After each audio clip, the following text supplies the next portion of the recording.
Hi everyone, my name is Daman and this is the second video in the PTE academic series. Now in this video, I'll walk you through the main tasks that you'll face in PTE Speaking Module and also share with you how the scoring of those tasks actually works. Okay, so let's dive in. Alright, so what are the main tasks in speaking? Now when it comes to the PTE Speaking Module, there are 6 main tasks. Okay, and you need to prepare for all 6 of them to score well. I'll explain them to you very quickly, one by one. First up is personal introduction, and this part isn't actually really scored, but it's important. It's important because sometimes your introduction gets sent to universities or institutions along with your scores. Okay, and for answering personal introduction, you basically get about 25 seconds to prepare, and then you have 30 seconds to speak about yourself. I'd rather suggest to keep it easy for you and prepare a short 30 seconds introduction in advance.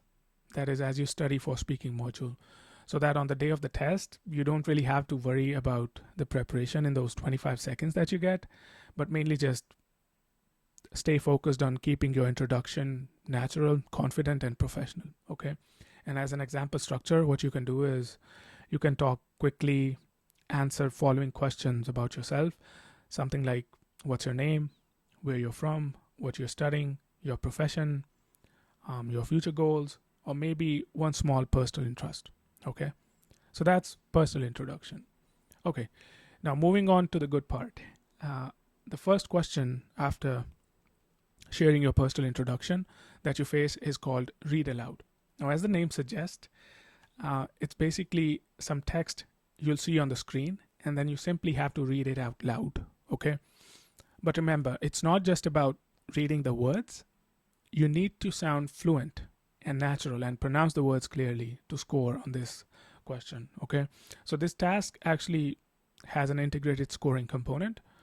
It not only contributes to the speaking scores, but also to the reading scores. And we'll look into the integrated scoring part in detail towards the end of this video. Okay, all right, so that's read aloud. And then the second question is repeat sentence. In repeat sentence, what happens is that you'll hear a sentence once, and then you have to repeat it exactly as you heard it. Okay, so this might sound simple, but it's actually one of the highest weighted tasks in speaking, and it even affects your listening scores too. So it's another integrated scoring question. What I'll suggest is make sure that you practice your memory well and focus on mimicking the tone and rhythm of the original speaker, but don't try to copy the accent. It's unnecessary. And yeah, so just make sure you get the content of the repeat sentence correct, and just try to mimic the speaker. Okay, and then the next question is describe image, and as the name suggests, it's basically you get an image on the screen and then you have to describe it.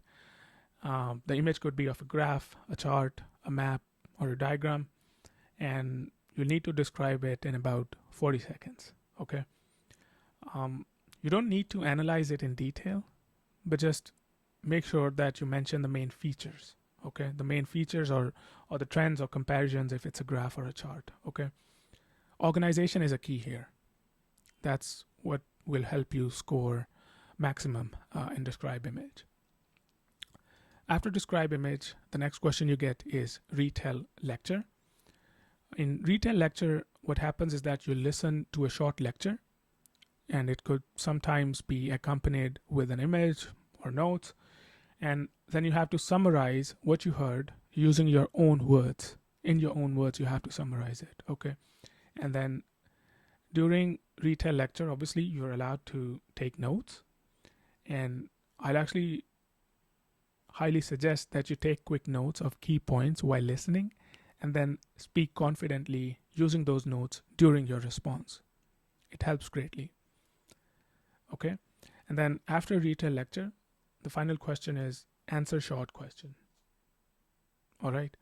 And what happens for answer short question is that you'll hear a very simple general knowledge question and you need to answer it in 1 or 2 words. So for example, what do you call the person who cuts your hair? Now you can answer a hairdresser or a barber. Both of the answers are correct. These are usually quick and easy, but they still matter for your final score. Okay. So mastering these 6 type of tasks is the key to smashing your speaking score. All right. So those are the 6 questions. And when it comes to the scoring criteria, what is the scoring criteria for speaking? Okay, let's look into it. There are 3 main criterias you need to focus on. First one is content. This basically checks if you actually answer the question properly and if you have missed the main point or the key point in the question, and we're talking just randomly. So you have to make sure that you capture the main point, and that's what you're scored on as part of content of the question. Okay. So make sure you stay relevant when you answer your questions, and that'll help you score highly on the content part. And then second criteria that you're scored on is oral fluency. This is about how smoothly you speak. It's not about speaking super fast or super slow. It's about speaking at a natural, steady pace without unnecessary pauses or fillers like ums or ahs or self-corrections. I'd say confidence really matters here. If you make a small mistake, don't just stop there and keep going naturally. That'll help you boost the score on the oral fluency part. And then the third scoring criteria for speaking is something we all know, pronunciation. This checks how clearly you say your words. You don't need to fake an accent, but you must pronounce words clearly. And AI will notice the proper stress and intonation of the words that you say. Okay, so if your speech is mumbled, rushed, or unclear, it will hurt your pronunciation score, unfortunately. And then that's what you need to really practice a lot to score maximum on pronunciation. And as a quick tip, among these 3, oral fluency usually carries the heaviest weight. So even if your grammar is imperfect, sounding fluent and confident can really lift your score. Okay. So that's the scoring criteria for speaking. Next, we'll look into the integrated scoring component. You have heard me mention it quite a few times now, that some of the questions not only judge you for the module that you're answering the question for. So let's say in speaking, if you're reading something, that's not just going to score you for speaking, but it's also going to score you for reading as well, because you're reading the text. So PTE has that integrated scoring component, and we'll look into that next. Okay, so this is the official PTE Academic Test Taker Score Guide. It's a resource that is shared by Pearson on their website, and it's available to everyone. So I'll share the link of the PDF in the video's description. You can always refer to this PDF to understand how scoring in PTE Academic actually works and strategize how you want to study for different questions based on the scoring as well. Okay. So for this particular video, we'll focus on the speaking criteria. So for some of the questions that we covered earlier, like read aloud, you can notice that there will be 6 to 7 questions in the test, and that'll not only contribute to the speaking module, but also to the reading module as well. And the scoring criteria is going to be based off of content, pronunciation, and oral fluency. Now for pronunciation and oral fluency, you could score from 0 to 5, 5 being highly proficient, which is maximum, and 0 means you're not speaking English, basically. And then for content, it says maximum score depends on the length of the task prompt. So I guess depending on the question, it could be either 3 or 5. All right. And for a question like repeat sentence, you'll get about 10 to 12 questions on the test, and that's gonna contribute score towards your listening as well as speaking. And as you can see, for the content as a scoring criteria, you can score maximum up to 3, and for pronunciation it's again 5, and oral fluency it's 5 again. Then for describe image, that scores you only for speaking module, and in content it goes from 0 to 5, just like pronunciation and oral fluency.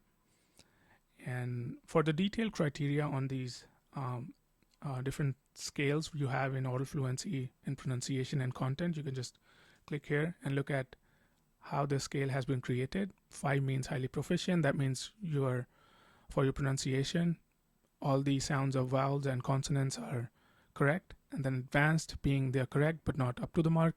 And similarly, there's good, intermediate, intrusive, and 0 being non-English, and something similar for oral fluency as well.